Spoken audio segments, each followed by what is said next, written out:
Prokuroria Speciale në Hag kërkoi 45 vite burg për secilin nga 4 shkrerët UÇK-s. Arshim Thaçin, Kadri Vestelin, Recep Selimin dhe Jakub Krasniqin, të cilët ndodhen në paraburgim që prej nëntorit vitit 2020.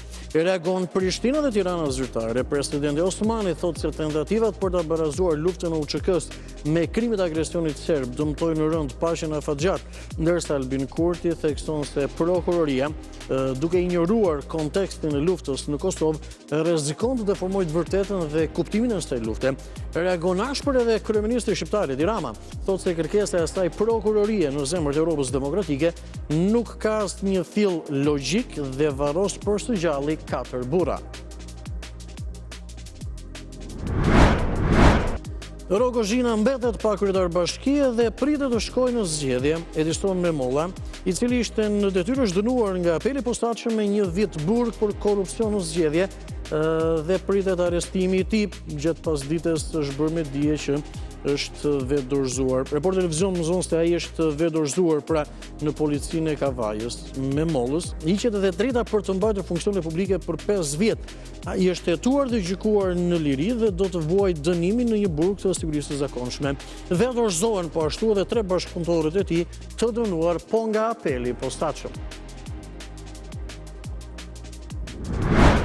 Në një përgjigje ekskluzive për Report Televizion, Komisioni Evropian i kërkon Kuvendit të Republikës së Shqipërisë ta shqyrtojë pa vonesë kërkesën e prokurorisë së posaçme për heqjen e imunitetit të Belinda Ballukut. Për Komisionin Evropian, mbetet shqetësues presioni politik mbi drejtsinë dhe sistemin gjyqësor. Brukseli thotë se reforma në drejtësi mbetet pika kyçe për ecurinë e Shqipërisë drejt antarësimit në BE. Por socialistët nuk kanë ndërmend t'i hapin rrugë arrestimit të zvonës kryeministres, duke zgjedhur djegjen e afateve të shqyrtimit të kërkesës së prokurorisë së posaçme. Kryeministri Rama tha se nuk ka urgjencë për ta trajtuar kërkesën e SPAK dhe që pezullimi i anëtarit qeverie me vendim gjykate të mos kthehet në një precedent për të ardhmen. Rama ka paralajmëruar ndryshime ligjore.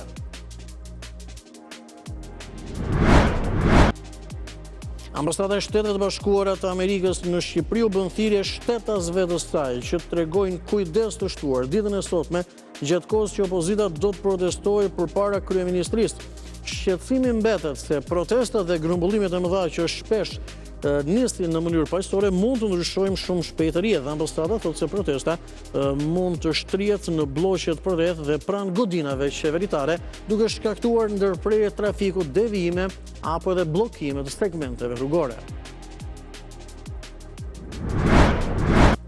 Bllokohet sërish puna e bizneseve pasi ka rënë platforma qendrore e lëshimit faturave të fiskalizuara, e njohur ndryshe edhe si self-care, edhe pse sistemi ishte i ngadalt që pasi u rikthye në punë më 28 janar.